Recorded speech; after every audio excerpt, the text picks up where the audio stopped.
আসসালামু আলাইকুম বন্ধুরা। আজকে শোনাব নতুন একটি গল্প, দুই টুকরো হলো চাঁদ। মদিনায় গিয়ে নবী সাল্লাল্লাহু আলাইহি সাল্লাম মসজিদ বানিয়েছিলেন। ওই মসজিদের নাম ছিল মসজিদে নববী।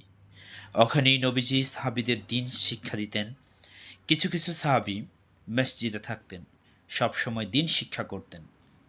রাসূলুল্লাহ সাল্লাল্লাহু আলাইহি সাল্লাম যা শেখাতেন সেটাই মুখস্থ করে নিতেন তাঁরা। এরপর আমল করতেন। এইসব সাহাবীদেরকে বলা হয় আসহাবুস সুফফা।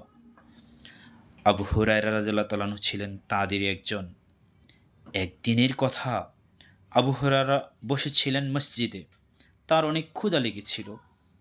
এমন সময় নবী সাল্লাল্লাহু আলাইহি ওয়াসাল্লাম মসজিদে এলেন। তখন ক্ষুধার যন্ত্রণায় কষ্ট পাচ্ছিলেন আবু হুরায়রা রাদিয়াল্লাহু তাআলা আনহু। তাই নবীজি তাকে নিজের ঘরে নিয়ে গেলেন। এরপর এক পেয়ালা দুধ এনে বললেন, আবু হুরায়রা, যাও সুফফার সবাইকে ডেকে নিয়ে আসো। সবাইকে ডেকে আনলেন আবু হুরায়রা রাদিয়াল্লাহু আনহু। এরপর নবীজি ওই এক পেলা দুধ আবু হুরায়রার হাতে দিলেন। তারপর বললেন, নাও তোমরা সবাই পান করো। আবু হুরায়রা অবাক হলেন, এই এক পেলা দুধ এতজন খাবে কি করে? সাহাবীরা এক এক করে পান করতে লাগলেন।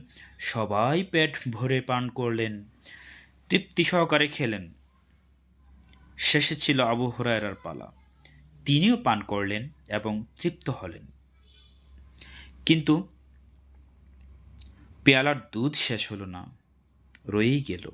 নবী সাল্লাল্লাহু আলাইহি ওয়াসাল্লাম বললেন, আবু হুরায়রা, আরও পান করো। আবু হুরায়রা আরও পান করলেন। তার পেট ভরে গেল, তবুও দুধ শেষ হলো না। তখন বাকিটুকু নবীজি পান করলেন।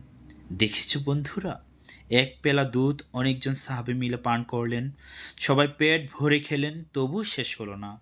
এটাকেই বলে মুজিজা। নবীজির এই ধরনের আরও অনেক মুজিজা রয়েছে।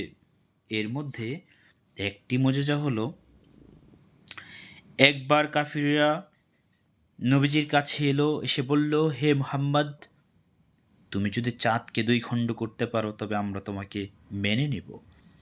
নবী সাল্লাল্লাহু আলাইহি ওয়াসাল্লাম আল্লাহর কাছে দোয়া করলেন। এরপর আঙুল তুললেন আকাশের দিকে। চাঁদ দুই ভাগ হয়ে গেল তার আঙুলের ইশারায়। এই দৃশ্য দেখে অবাক হলো মক্কার কাফিরেরা। তবুও তারা নবীজির প্রতি ঈমান আনল না।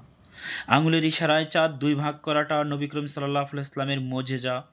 এছাড়া নবীজি সাল্লাল্লাহু আলাইহি ওয়াসাল্লামের আরও অনেক মুজিজা ছিল। নবীজির সবচেয়ে বড় মুজিজা কি জানো? কোরআন মাজিদ হলো নবীজির সবচেয়ে বড় মুজিজা। অন্য নবীদের মুজিজাগুলো এখন আর নেই, কিন্তু আমাদের প্রিয় নবীর মুজিজা কোরআনুল কারীম আজও সংরক্ষিত আছে লাউহে মাহফুজে। ঘটনাটি সহিহ বুখারীর ৬,৪৫২ নম্বর হাদিসে আছে।